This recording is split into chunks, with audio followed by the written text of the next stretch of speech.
बिहार प्रदेश से आए हुए सभी कार्यकर्ताओं का अभिनंदन है, स्वागत है, वंदन है। भारतीय मजदूर संघ 1955 में खड़ा हुआ। लगभग 70 वर्षों का यह संगठन है। भारत का सबसे बड़ा यूनियन मजदूर संगठन है।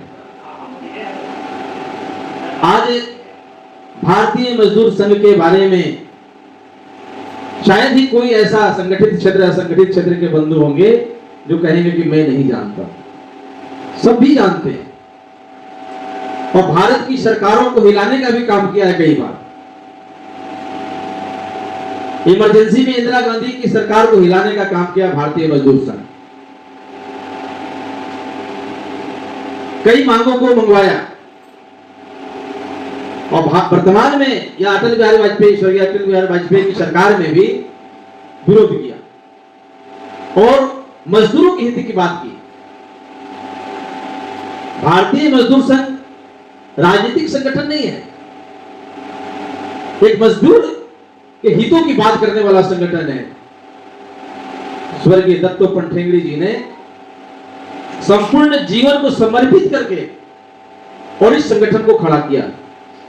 जैसे किसान अपने खेतों में सींच करके फसल को उपजाता है, ठीक उसी प्रकार से लोगों ने अपने जीवन की बाजी को लगा करके भारतीय मजदूर संघ को सींचा। तब जाकर के भारत का सबसे बड़ा मजदूर संगठन बना है।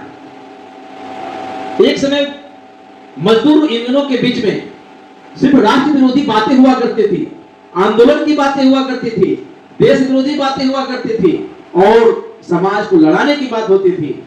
लेकिन आज भारतीय मजदूर संघ के माध्यम से देश के अंदर एक नई चेतना का जागरण किया है और देश के हित में करेंगे काम का लेंगे पूरा काम। हम देश हित में काम करेंगे, उसके बदले पैसा लेंगे और हम देश को नुकसान करके हम अपने आंदोलन को मजबूत नहीं करेंगे। जहां देश का नुकसान होगा हम वहां पीछे हटेंगे। देश सर्वप्रथम होना चाहिए। इसलिए अपना एक मंत्र है, देश हमें देता है सब कुछ, हम भी तो कुछ देना सीखें। मजदूर यूनियन के माध्यम से देश के अंदर एक आंदोलन खड़ा हुआ और राष्ट्रवादी आंदोलन खड़ा हुआ, देश के हित का आंदोलन खड़ा हुआ। आज चाहे रेलवे का क्षेत्र हो या डाक विभाग हो या बैंक का विभाग हो, कई क्षेत्रों में, संगठित क्षेत्रों में भी अच्छा काम हो रहा है, असंगठित क्षेत्रों में भी अच्छा काम हो रहा है। यदि संघ नहीं होता तो भारत शायद आज कुछ और होता। भारत 1947 में बट गया धर्म के नाम पर और फिर अपने देश की स्थिति क्या है आपको समझ में आना चाहिए।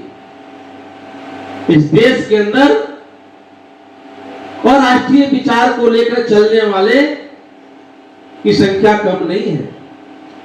स्वर्गीय दत्तोपंत ठेंगड़ी जी कहा करते थे कि भारत के जो विकास के अवरोधक हैं उसमें एक वामपंथी विचारधारा के लोग भी।